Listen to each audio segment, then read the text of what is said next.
A new chapter in Indian rugby begins right from the heart of Odisha. At a grand event in Bhubaneswar, the Kalinga Black Tigers unveiled their fierce new jersey and mascot. Named after the rare melanistic black tigers found in Odisha's forests, the jersey reflects power and resilience. And their mascot, the Paika, draws from the spirit of Odisha's warrior legacy. Backed by Hunch Ventures, the Kalinga Black Tigers aren't just a team. They are a symbol of strength, pride, and Odisha's rise on the national stage. The event saw the presence of Rugby Indian President Rahul Bose, Hunch Ventures founder Karanpal Singh, and international coaches Mike Friday and Rajeev Nath, all rallying behind Odisha's homegrown heroes. The Kalinga Black Tigers blend global stars with India's finest rugby talent, ready to make a mark in the country's first ever Rugby Premier League. Their journey begins June 15th when they take on Hyderabad in their debut match live on JioHotstar.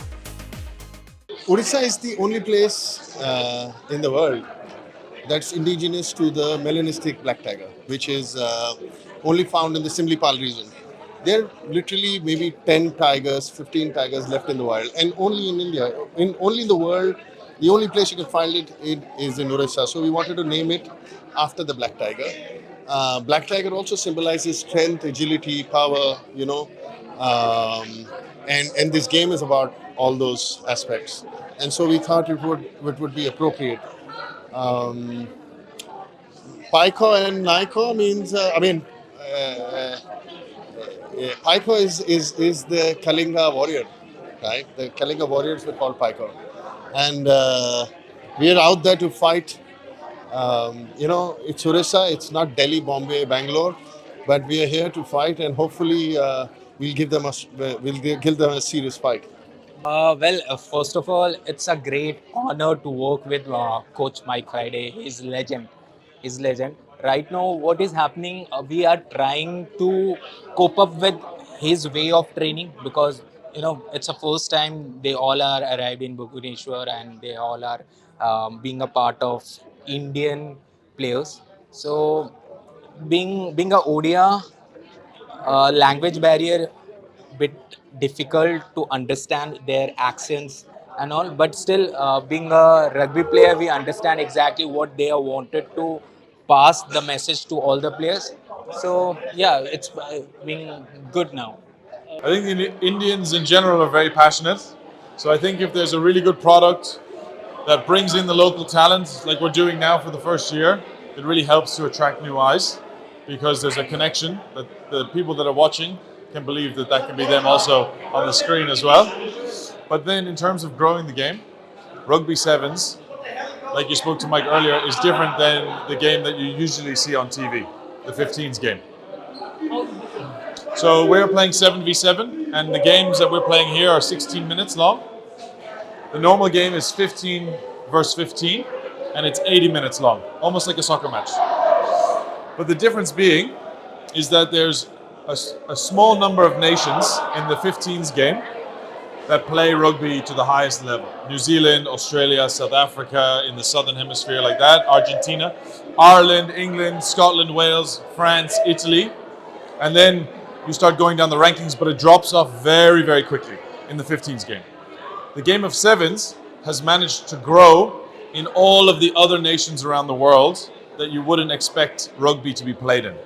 So for example, Brazil women. This year, one of their players was nominated for Player of the Year. But it's a nation you do not associate rugby with. So the game of sevens allows for quicker growth, quicker learning, and for nations that aren't strong in the 15s game to rise up through the rankings and be able to come prominent in that space. They're the pioneers of rugby in India. They created the legacy and they embraced taking it into the rural areas to find the rugby talent in India. And I was fortunate enough to have 3 girls back in 2017 from Orissa. Met them again today, 8 years later. And Orissa continues to contribute to the Indian squads on all levels and being the major region in India. that's creating, developing, and bringing rugby talent to the fore for India. Fantastic to see. So it's great to represent. It's great to be a part of Kalinga. Great to be a part of Orissa, and we're very much looking forward to the opportunity in the next couple of weeks. Rugby is very easy to understand. Rugby sevens is about running, passing with your teammates, getting to the line across and putting the ball down. That's it. If somebody comes in your way, smash them. I'm just being very simplistic. If they have the ball, smash them, take the ball, get across the line. It's very fast, it's very physical, and you have to be, it's just very, very exciting. There are only 5 things to remember. Run, pass, kick, tackle, score. Run, pass, kick, tackle, score. If people understand in the first year, that's all they need to understand to enjoy the game. Stay tuned to Orissapost Live to stay updated.